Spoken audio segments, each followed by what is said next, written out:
Juscelino, que estará nos trazendo a palavra do Senhor. A paz do Senhor Jesus. Amém, igreja? Podeis assentar no nome de Jesus? Glória a Deus. Deus tem falado conosco desde o início do trabalho, desde o início do culto também. E eu quero render graças a Deus por essa oportunidade de nós podermos estar aqui com os irmãos. E estamos assim, passando um final de semana desafiador para mim e minha esposa, porque, como alguns irmãos sabem que fazem parte da rede do nosso contato, nosso WhatsApp foi clonado, né? Isso tem sido muito constrangedor para nós, porque a gente sente a privacidade da gente muito invadida e uma preocupação muito grande de que outras pessoas caiam, né? Até agora a gente não tem registro de que ninguém tenha perdido financeiramente, mas alguns telefones também foram clonados, né? Alguns WhatsApps. Mas estamos aí glorificando ao Senhor, é uma situação bem constrangedora, a gente fica preocupado, mas Deus está no controle. Amém, igreja? Eu tenho abençoado esses malditos, para que Jesus faça a obra no nome de Jesus. Amém? Lucas capítulo 17. Lucas capítulo 17, a partir do verso de número 11. Quero agradecer a Deus pela vida do pastor João Mauro, nosso pastor presidente, os demais pastores, eu salto também a eles, amém? No nome de Jesus. Claro que eles são intercessores e eu conto com a intercessão deles no nome de Jesus, amém? Lucas capítulo 17, versículo de número 11. Todos acharam? A caminho de Jerusalém, Jesus passou pela divisa entre Samaria e Galiléia. Ao entrar num povoado, 10 leprosos dirigiram-se a ele, ficaram a certa distância e gritaram em alta voz: Jesus, mestre, tem piedade de nós. Ao vê-los, ele disse: vão mostrar-se aos sacerdotes. Enquanto eles iam, foram purificados. Um deles, quando viu que estava curado, voltou, louvando a Deus em alta voz, prostrou-se aos pés de Jesus e lhe agradeceu. Este era samaritano. Jesus perguntou: não foram purificados todos os 10? Onde estão os outros 9? Não se achou nenhum que voltasse e desse louvor a Deus, a não ser este estrangeiro? Então ele lhe disse: levanta-se e vá, a sua fé o salvou. Amém? Quantos podem glorificar ao Senhor Jesus? Muitas vezes, amados, a gente medita na palavra de Deus, né? E a gente que tem o hábito de meditar na palavra de Deus, e Deus sempre fala de uma forma muito diferente com a gente. Deus sempre tem uma forma, mesmo que o texto seja repetido, né? A leitura já seja repetida, Deus sempre fala conosco de maneira diferente. Claro que quando nós olhamos para este texto, todo o contexto do texto, da cura dos 10 leprosos, ele se volta principalmente no quesito de gratidão. Mas eu não quero me ater nessa questão ou nesse quesito acerca da gratidão. É claro que todos nós sabemos que é necessário que nós tenhamos um coração grato ao Senhor Jesus pela obra que Ele tem feito nas nossas vidas. Quantos aqui têm um coração grato por tudo que Jesus tem feito? Amém? Eu creio que todos nós entendemos isso. Mas estava eu meditando neste texto, meditando nessa palavra, desde que o pastor João me convidou para estar trazendo a mensagem no dia de hoje. E eu perguntei a ele se tinha algum tema, ele disse: não, pastor, que seja uma palavra evangelística. E eu fiquei bem à vontade e esse texto falou muito ao meu coração. Quero dizer aos irmãos que tudo que eu vou falar aqui é algo que, pelo Espírito de Deus, e que também eu tenho de experiência de vida. Porque eu não nasci num berço evangélico. Eu nasci num berço tradicionalmente católico, sou filho de pai espírita, de mãe católica, e cresci dentro deste contexto. E quando eu olho para esse texto, meditando nesse texto, me veio muito à memória a minha história de vida e a minha história de conversão. Nós nos convertemos, minha esposa e eu, no ano de 2003. Lá se vão já 21 anos, né? E desde lá, então, nós temos buscado muito ao Senhor, temos aprendido muito, Deus tem nos abençoado. É claro que nós não somos ainda que o Senhor Jesus quer que a gente seja, mas nós estamos num processo. A palavra de Deus diz que aquele que a boa obra começou em vós, ele é fiel para terminar. Amém? E nós estamos crendo nessa palavra. Que Deus aos pouquinhos, o Senhor Jesus aos poucos, vem trabalhando nas nossas vidas e nós vamos nos aprimorando na presença do Senhor. Quando eu olho para esse texto, quando eu medito nesse texto, eu estava me perguntando, Senhor, por que esses 10 homens estavam ali? É claro que para quem lê Bíblia, e principalmente para quem já leu o livro de Levítico, o capítulo 13, o capítulo 14, o capítulo 15, são capítulos dedicados a este assunto, acerca da lepra. Qual era a conduta? Como que deveria ser feito? Como que poderia alguém ser confirmado de lepra e como que poderia alguém ser confirmado que estava curado da lepra? E eu estava, é claro que eu não vou me ater nessa questão sobre a lepra, porque há poucos tempos o pastor João Mauro pregou uma mensagem aqui na quarta-feira, que ele destrinchou bem, fez uma exegese muito correta acerca da lepra. Então, eu não quero me ater nessa questão. Eu quero me ater em alguns pontos aqui que eu quero compartilhar com os irmãos. E eu perguntava, por que esses 10 homens estavam neste lugar? É claro que todos sabem que o caminho que Jesus percorreu não era o caminho normal de ir para Jerusalém. Ele cortou um outro caminho e passou por Samaria. E quando ele entra nessa aldeia, esses 10 homens, eles começam a gritar, mestre, tenha misericórdia de nós. E Jesus, logo quando os vê, Jesus, ao invés de declarar uma palavra, seja curado, né, eu te curo, eu te abençoo. Não. Jesus só fala para eles, olha, vão e se mostrem ao sumo sacerdote, ou aos sacerdotes. Por quê? Porque lá em Levítico, como eu disse, havia uma lei estabelecida. Primeiro, somente o sumo sacerdote poderia declarar alguém impuro. E também, somente o sumo sacerdote poderia declarar alguém purificado ou limpo. Aqui o Espírito Santo já começa a falar conosco. Somente Cristo, que é o sumo sacerdote por excelência declarado em Hebreus, pode declarar alguém impuro. E também somente Ele pode nos fazer ou nos declarar limpos na presença do Senhor. Quantos estão entendendo o que o Espírito Santo está falando nessa noite?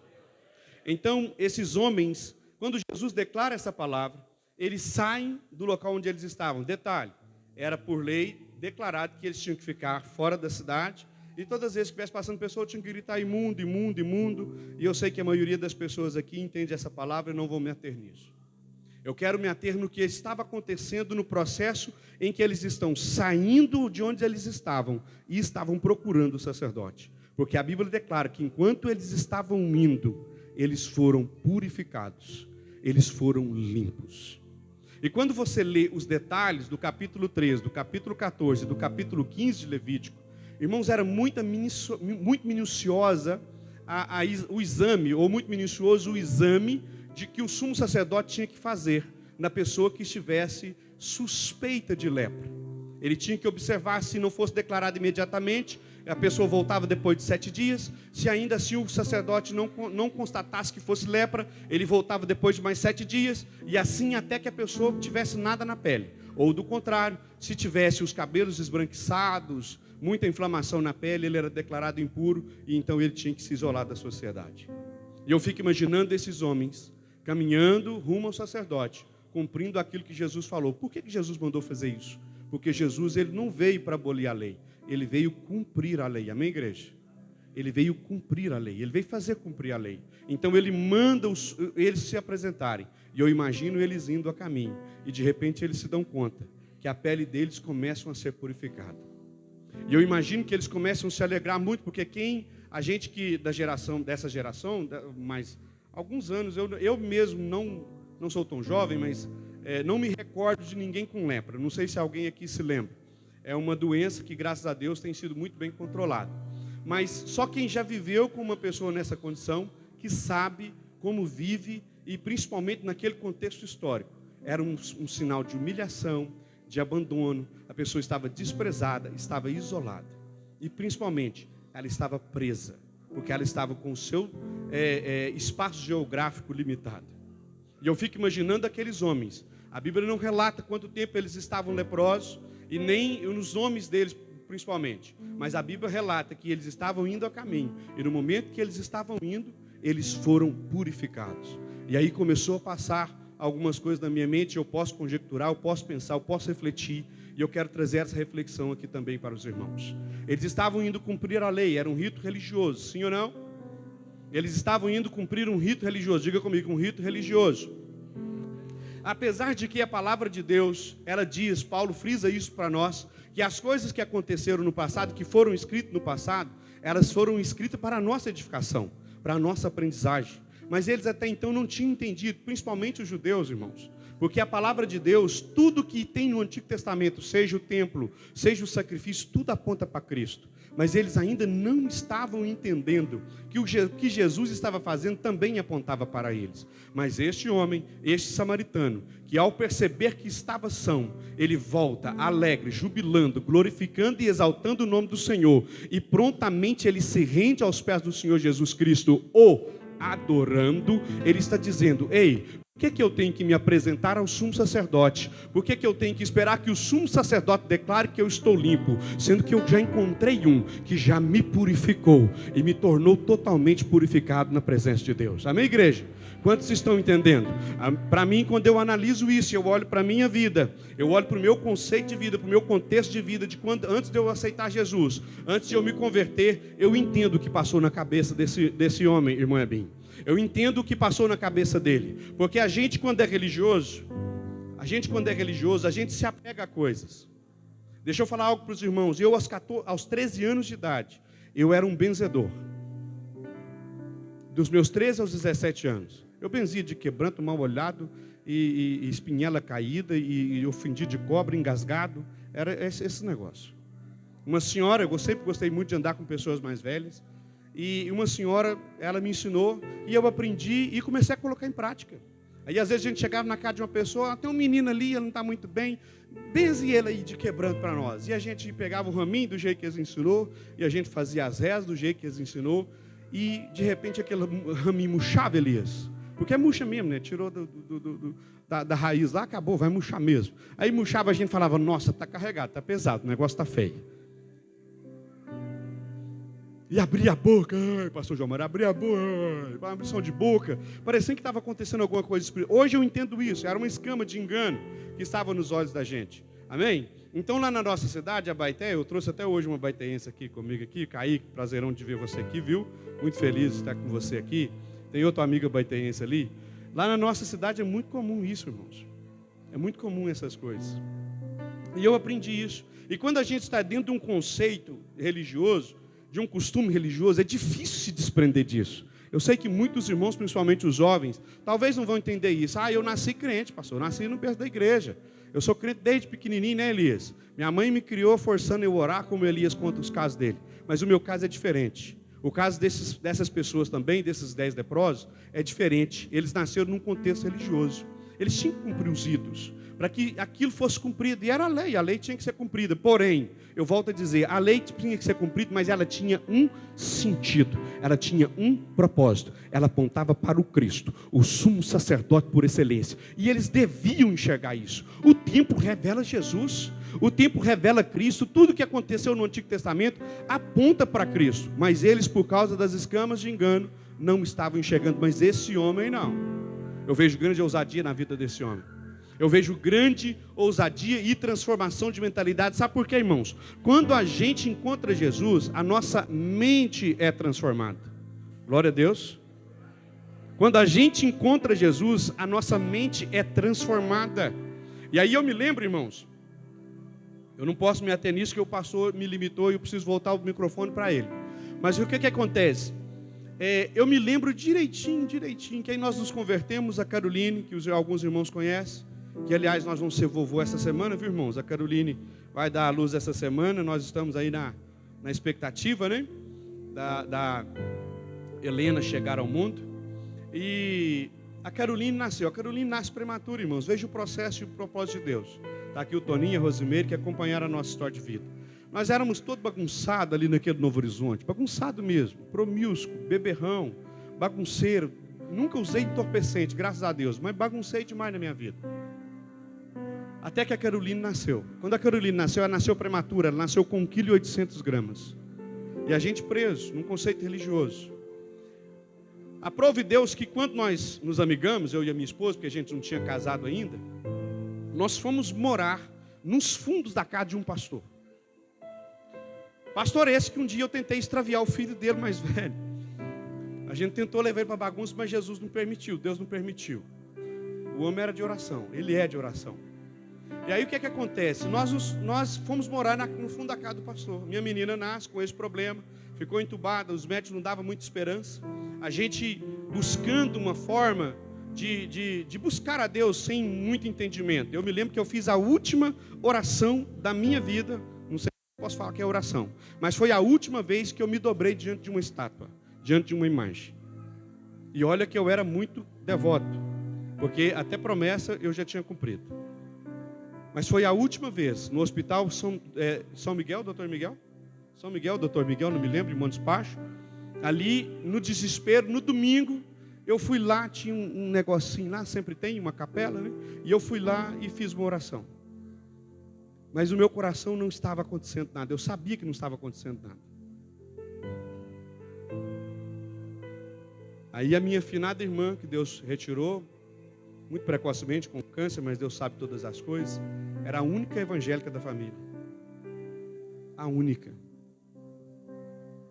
Aí ela falou, me dá o nome da menina, no domingo mesmo, eu saí, vim de Montes Baixos, me dá o nome da menina, eu vou levar o nome dela para a igreja, Igreja Batista de Paineiras. Aí a pastora, esposa do pastor, foi lá na minha casa e falou, nós vamos levar o nome dela para a igreja.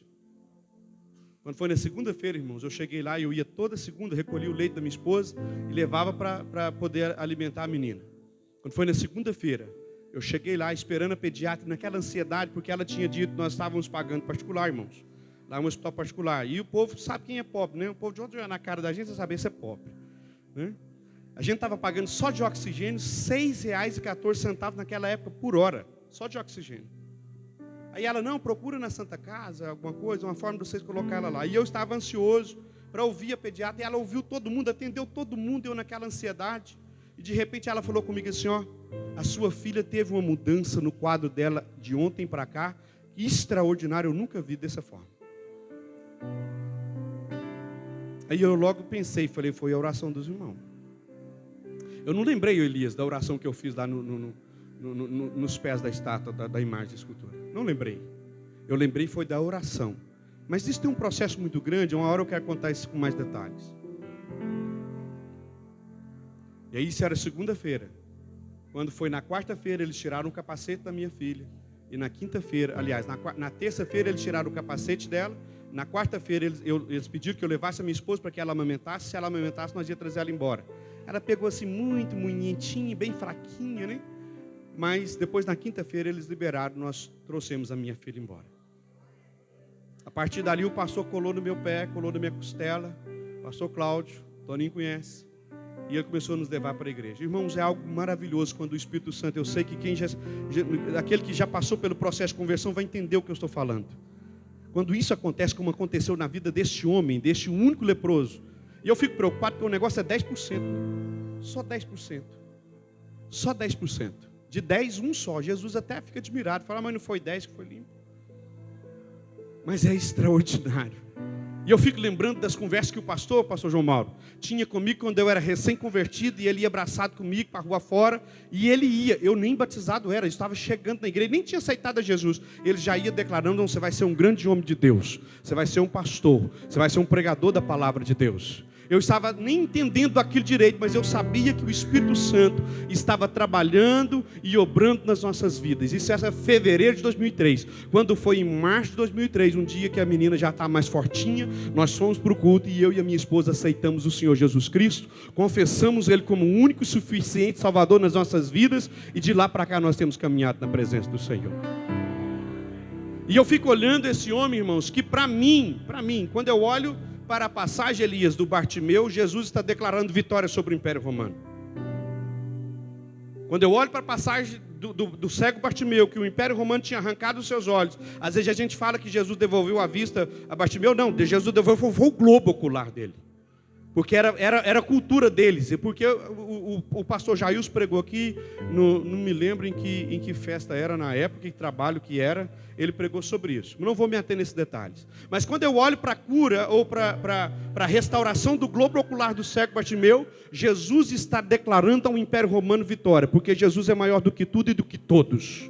Não existe governo que subsista na frente de Jesus ou na presença de Jesus. Amém, igreja?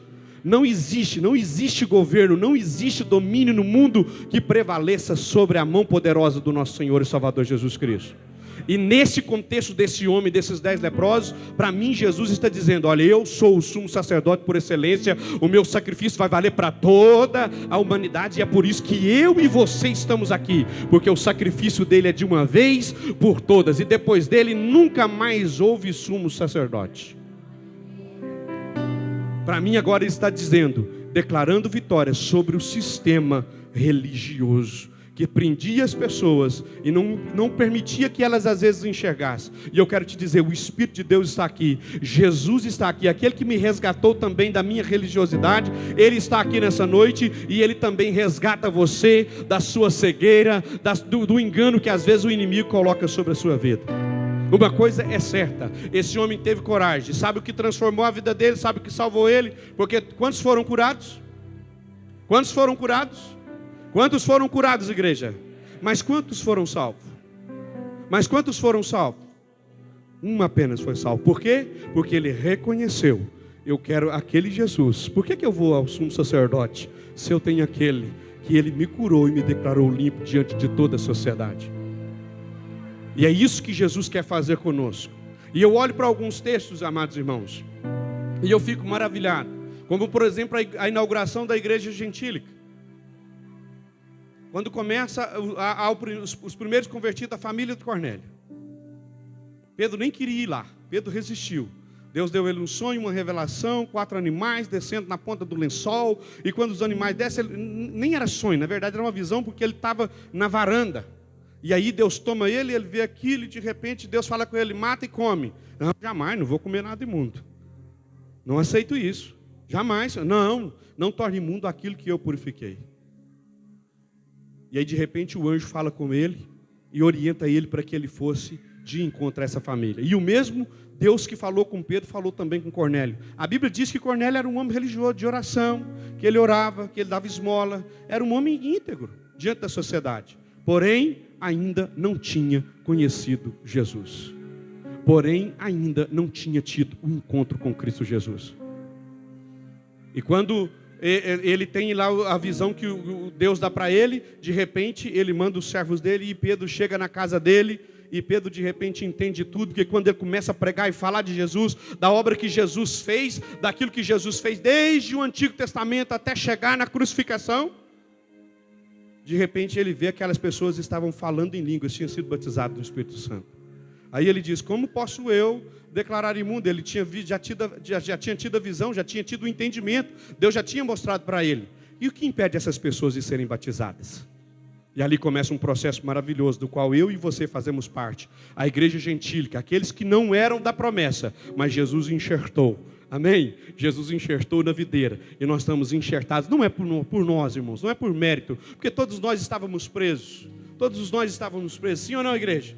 Todos nós estávamos presos em alguma coisa, seja religiosidade, seja o que for. Mas Cristo Jesus apareceu nas nossas vidas e tem transformado as nossas vidas. E Ele quer transformar a vida da sua família também. E de lá para cá, irmãos, tem sido um processo maravilhoso. De como Jesus tem trabalhado. Eu olho para os meus filhos, eu olho para esses 3 meninos meus, Miguel, Caroline e o Pedro, e eu fico maravilhado. E eu louvo a Deus e digo: Jesus, eu não tive esse privilégio. Sabe por quê? Sabe o que eu assistia? Sabe o que eu assistia? A minha mãe, possessa de demônios, caída, e eu me lembro, criancinha, os espíritas chegar na minha casa, com brasa dentro de um chifre, e passar sobre o corpo da minha mãe e ir fazendo as rezas dele. Isso eu me lembro. Mas eu louvo a Deus, porque os meus filhos têm sido instruídos na palavra do Senhor. Os meus filhos têm instruídos nos preceitos da palavra de Deus. E a gente já vê fruto na vida deles, irmãos. Porque tem hora que eu olho e falo assim: pastor, eu não fiz nada, Jesus. O que eu fiz? Eu não fiz nada para merecer os filhos que eu tenho, mas porque um dia nós reconhecemos Cristo Jesus, abandonamos tudo por causa dele, porque entendemos que ele é maior do que todas as coisas. Amém, igreja? E eu quero ler um texto com os irmãos em Filipenses capítulo 3, de um homem que também entende do que é ser religioso. Filipenses capítulo 3, verso 4, diz assim: embora eu mesmo tivesse razões para ter tal confiança, se alguém pensa que tem razões para confiar na carne, eu ainda mais. Circuncidado no 8º dia, pertencente ao povo de Israel, à tribo de Benjamim, verdadeiro hebreu, quanto à lei, fariseu, quanto ao zelo, perseguidor da igreja, quanto à justiça que há na lei, irrepreensível. Mas o que para mim era lucro, passei a considerar como perda por causa de Cristo. Mais do que isso, considero tudo como perda, comparado com a suprema grandeza do conhecimento de Cristo Jesus, meu Senhor, por quem perdi todas as coisas, e eu as considero como esterco para poder ganhar a Cristo. Este que está nos falando é Paulo, mas antes de ser Paulo ele era Saulo, e ele está declarando aqui quem ele era como Saulo, um religioso. Era um homem que, em termos de lei, entendia e compreendia tudo, sabia tudo. Porém, ainda não tinha a luz de Cristo na sua vida. Foi necessário, ao caminho de Damasco, que Jesus aparecesse para ele um dia que ele estava com cartas assinadas pelos líderes de todo Israel, para prender e matar aqueles que eram servos do Senhor. Mas ali no caminho, ele se encontra com Jesus Cristo. Aí ele olha para trás, um homem poliglota, que falava mais de 4 línguas. Um homem instruído na lei, que sabia e entendia da lei judaica como ninguém. Ele olha para tudo isso e diz: olha, eu considero isso tudo como nada. Porque eu quero ganhar a Cristo. Porque eu encontrei a Cristo. E é isso que é necessário acontecer na minha e na sua vida, meu amado, nessa noite. Enquanto Cristo não for superior a todas as coisas das nossas vidas, a nossa vida não vai ser transformada. E aí eu me lembro de um texto.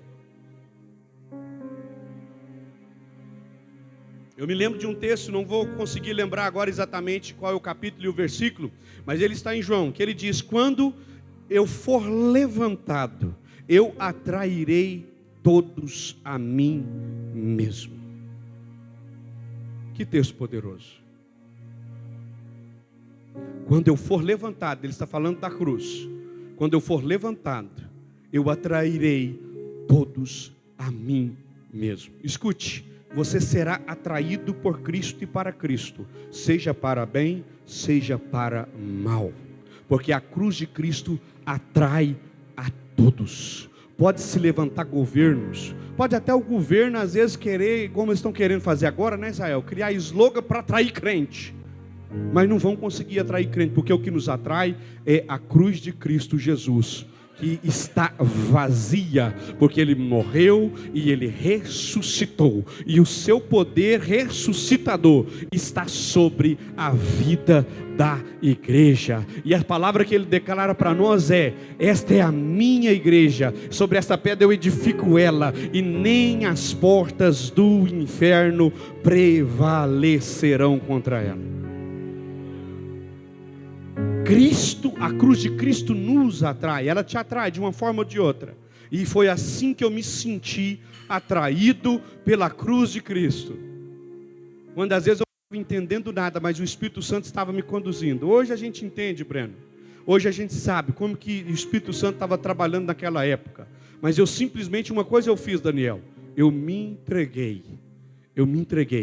Eu abri mão de tudo. Irmãos, quando a gente abre mão de tudo, começa alguns problemas.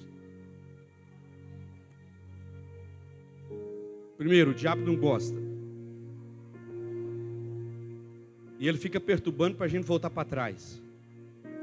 Eu tenho uma irmã, a qual eu tenho muita estima. E é claro que a gente tem estima a todos os irmãos, mas sempre tem algum que é mais chegado. Nós somos os 2 caçulas, diferentes de 3 anos de idade apenas. Nós éramos parceirinhos desde pequenininho e andávamos pela rua abraçado e correndo abraçado. Quando eu me converti, ela era a pessoa, irmãos, que eu tive um namoro muito conturbado. Essa mulher minha, ela foi difícil, irmãos, viu? Foi difícil ganhar ela, viu? Por isso é que eu não largo de jeito nenhum, João Paulo, porque foi difícil. Foi um namoro muito conturbado. E a minha irmã era minha confidente, Elias. Época do cartão ainda, de unidades no orelhão. Não tinha esse acesso que a gente tem hoje. Eu ia lá para o orelhão. Eu ligava para minha irmã e contava minhas mágoas para ela. E ela me orientava, porque eu vim para cá sozinho. Larguei minha família lá em Abaeté. E eu chorava as pitangas para ela. Ela era minha parceira, minha amiga. Mas quando eu resolvi deixar tudo por causa de Jesus, irmãos. Ai.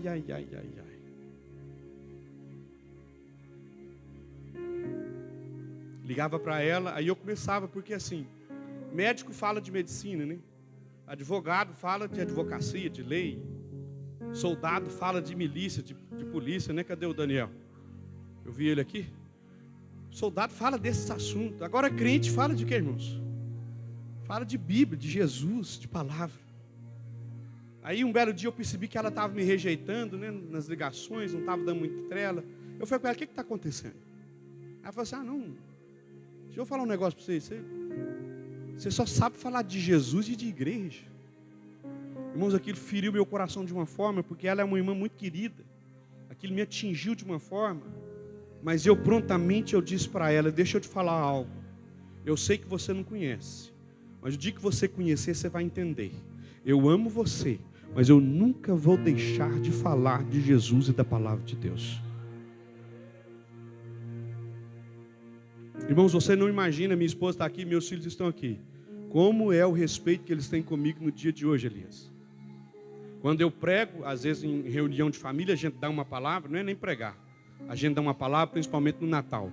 Eles todos ficam ouvindo e chorando. E eu sei que Jesus está fazendo a obra.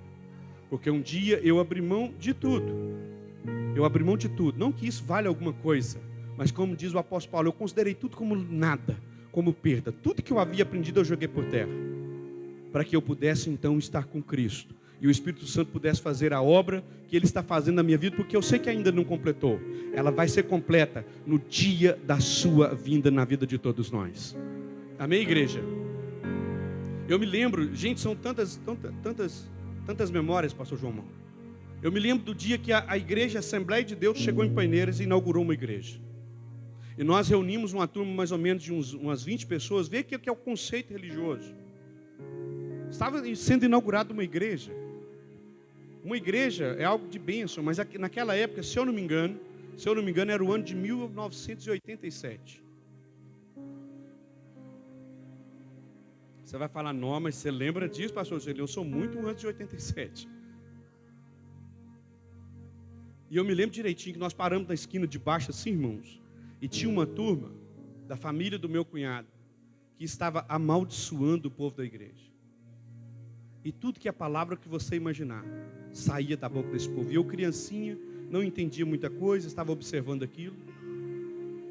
Não sabia eu que a Bíblia que Deus iria usar para me converter sairia daquela igreja. Porque o pastor, quando eu estava com 17 anos de idade, pastor Geraldo, que hoje mora em Felizlândia, ele fez uma visita na minha casa e ele me deu uma Bíblia de presente. E ele disse comigo, olha, leia os Salmos e o Novo Testamento, que é de melhor compreensão. E eu sempre fui muito curioso, irmãos, sempre fui muito curioso. E eu peguei a prática de leitura. Todas as noites eu lia um salmo. Naquele tempo, a minha mãe tinha sofrido um derrame. E ela ficou uns 3 meses assim, praticamente inválida, com um lado dela totalmente esquecido. As irmãs mulheres já não estavam em casa e quem cuidava da minha mãe era eu. Com 17 anos de idade. E o meu pai bebendo todas. E chegando em casa e ainda ameaçando eu e a minha mãe de bater na gente. Um dia eu chego da escola, eu estudava à noite. A escola terminava 10h30 da noite. E eu ia correndo embora para casa, preocupado que quando eu chegasse lá, meu pai aproveitasse do estado da minha mãe e talvez fizesse alguma coisa de mal para ela. Quando eu cheguei em casa correndo, eu não me esqueço disso, irmãos. Quando eu cheguei em casa correndo, a minha mãe estava aos prantos de soluçar, que não conseguia nem falar, no quarto. E eu perguntava a ela o que tinha acontecido, ela não conseguia me explicar. Ela não conseguia falar. Na hora, imediatamente me veio à mente a Bíblia. Eu corri no meu quarto, peguei a Bíblia e saí procurando nos Salmos um salmo para me ler. Eu abro o Salmo de número 86. Estava escrito oração de Davi, eu não sabia orar. Aí eu pensei, de oração que eu preciso. Não tinha ninguém para me recorrer. Eu vou ler esse salmo. E ele começa assim: tende misericórdia de mim, ó Deus, pois sou aflito e necessitado. E nesse salmo, nesse dia, irmãos, hoje eu sei, enquanto eu recitava esse salmo, eu aos prantos, a minha mãe chorando, eu lembro a atmosfera espiritual que entrou, que adentrou aquele quarto. O Espírito Santo entrou naquele quarto e começou a sarar os nossos corações. E no versículo 16 do Salmo 86, eu não vou abrir para nós lermos, mas depois você pode meditar. Eu profetizei a minha salvação e a salvação da minha mãe, sem nunca ter entrado dentro de uma igreja, apenas usando a palavra de Deus. Porque ele declara assim: tende misericórdia de mim, ó Deus, salva o filho da tua serva. Naquele tempo eu não estava entendendo, eu não estava percebendo o que a palavra de Deus estava falando no meu coração, o que ela estava fazendo. Mas Jeremias fala que ela é como um martelo que esmiuça a penha. E ela estava quebrando aquele conceito de religiosidade nas nossas vidas. E engraçado que a minha mãe, eu converti primeiro, eu aceitei Jesus primeiro, mas depois a minha mãe aceitou Jesus, pastor, e batizou primeiro que eu. Mistério de Deus. Aí eu entendo que eu falei que ela era a serva de Deus, amém? Eu profetizei lá no Salmo. Escute, você que está aqui nessa noite, não sei se você crê nessa palavra como palavra de Deus, mas ela é viva e eficaz, mais penetrante do que uma espada de dois gumes, capaz de ir até a divisão da alma e do espírito, e de discernir os pensamentos e as intenções do coração. E detalhe, ela não é para os crentes, ela é para o homem. Ela é para você, homem. Ela é para você, mulher. Ela é para você, jovem. Ela é para você, adolescente. Ela é para você, criança. Porque quando nós colocamos em prática o uso da palavra e da leitura da palavra de Deus, ela começa a fluir nas nossas vidas. Eu sou testemunha viva disso, irmãos. Às vezes quando a gente olha, a gente pensa assim: não, foi assim que aconteceu, foi fácil. Foi um processo. Você se converteu, Juscelino? Não. Eu só me converti aos 24 anos de idade, 7 anos depois. Quando eu entendi, quando eu percebi que não tinha ninguém maior do que Jesus. Não tinha ninguém maior do que Jesus. Nós temos uma foto da minha filha, irmãos, que quando ela nasceu. A minha irmã até chegou a rasgar essa foto, porque ela dizia que a foto, a minha filha parecia deficiente. Muito magra, joelhuda, né? Que é joelhão, que a pessoa, o bebezinho mais magro, aparenta mais as juntas, né? Nós aceitamos a Jesus. E um mês depois, irmãos, a nossa filha era irreconhecível. Ela estava gordinha, vistosa, bonita. E detalhe, crescendo na presença do Senhor Jesus. Vale a pena nós fazermos como este homem desses 10 leprosos, reconhecer que Cristo é o maior do que tudo e do que todos os conceitos religiosos que nós já entendíamos até aqui, e fazer como Paulo, considerar isso como nada, como esterco, e dizendo: Ele é maior, é Ele que eu quero, é dele que eu preciso, é a Ele que eu vou me entregar, porque nele eu serei livre. Eu vou repetir: nele eu serei livre. E vou voltar a dizer o que eu falei lá no início: somente o sumo sacerdote poderia declarar alguém impuro, e somente ele poderia declarar alguém limpo.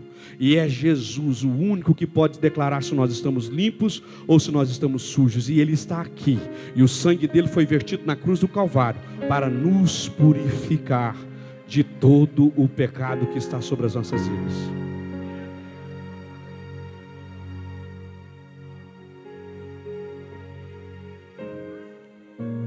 Tem uma frase, eu não gosto muito de ficar citando frases de homens, mas essa eu quero citar, é do R.R. Soares. Ele diz assim que toda religião é boa, mas nenhuma vale nada. E ele explica, ela é boa porque ela visa o bem do homem. Pode ser satânica, que ela vai falar que está visando o bem do homem. Pode ser maligna, mas vai falar que está visando o bem do homem. Mas ela não vale nada, porque ela não pode transformar a vida do homem. Mas existe um, chamado Jesus Cristo de Nazaré, que não nos coloca num conceito de religiosidade, mas a Bíblia diz que Ele nos torna filhos de Deus. E aí João vem dizendo para nós, Ele veio para os que eram seus, mas os seus, os judeus, não o receberam, mas todos quantos o receberem, deu-lhes o poder de serem feitos filhos de Deus. Totalmente diferente do contexto de religiosidade, totalmente diferente do contexto de religião. Eu não sou mais um religioso, agora eu sou filho de Deus. Declarado na terra, declarado no céu, declarado no inferno, onde quer que seja, Jesus tem nos declarado filhos de Deus, pelo seu sacrifício na cruz do Calvário. O que nos resta fazer é entregar as nossas vidas, ter coragem de abrir mão de tudo, de todas as coisas, de todos os nossos conceitos, de todas aquilo que às vezes a gente acha que aprendeu e acha que é bom, e dizer não, Jesus é melhor do que tudo que eu aprendi até hoje. E nós temos a oportunidade, esse dia que se chama hoje, de fazer como esse homem. E de entender que Ele é o único que pode verdadeiramente nos limpar. E Ele é o único que pode verdadeiramente nos tornar filhos de Deus. Amém, igreja? Essa é a palavra que o Espírito Santo tem colocado ao meu coração. E eu creio que o Espírito Santo está falando ao coração dos irmãos, porque o Senhor testificou comigo em tudo, irmãos, aqui hoje. Eu vim orando e dizendo, Senhor, testificou na palavra. Religiosidade, me adoram com lábios, mas o coração está longe de mim. Irmãos, pensa num cabra que era religioso. Eu fui líder de jovem da igreja católica. Eu entendo, eu sei do que eu estou falando. Aí deu errado, pastor João Mauro, porque eles não me deu nada de trabalhar, não me deu material.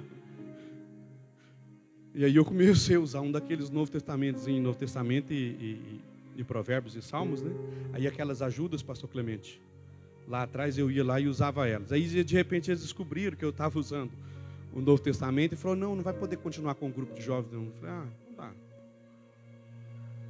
Hoje eu sei. Por que não permitiram? Porque em João 8, Jesus entra em um debate com os judeus que creram, a partir do verso 30. Diga comigo, judeus que creram. Diga comigo, judeus que creram em Jesus, não acreditavam que Jesus era o Filho de Deus. Quando Jesus começa a falar com eles, ele fala, mas olha, vocês precisam ser, Jesus fala com eles que eles precisavam ser livres. E conhecereis a verdade, que negócio é esse? Verdade liberta. Nós somos filhos de Abraão. Você está falando que nós estamos presos, somos escravos? Jesus disse, é fato que vocês são descendentes de Abraão, mas se pois o Filho vos libertar, verdadeiramente sereis livres. A religião nos prende, mas Jesus nos liberta. A religião nos limita, mas Jesus amplia as nossas divisas.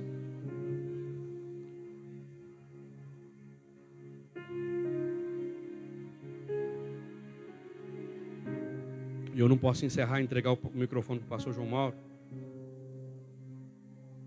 sem perguntar se tem alguém aqui que tenha coragem desse leproso ou ex-leproso, que teve a coragem de, ao invés de ir e cumprir um rito religioso, ele voltou, glorificando, exaltando, bendizendo o nome do Senhor Jesus e se prostrou aos pés dele, reconhecendo que Ele é o Senhor de tudo e de todos. E eu não posso encerrar e voltar para o pastor esse microfone sem dizer: tem alguém aqui corajoso nessa noite? Como este um dos 10 leprosos, como este único homem, que tem coragem de dizer: não, eu abro mão de tudo que eu percebi, que eu aprendi até hoje, entendendo que Jesus é soberano, Ele é o alfa, Ele é o ômega, Ele é o princípio, Ele é o fim. Tem alguém aqui nessa noite que ainda não aceitou Jesus como seu Senhor e como seu Salvador, que ainda não reconheceu Ele, ou talvez esteja afastado e distante e entendeu que vivia numa religião, estava preso num conceito religioso e que Jesus Cristo pode te libertar nessa noite.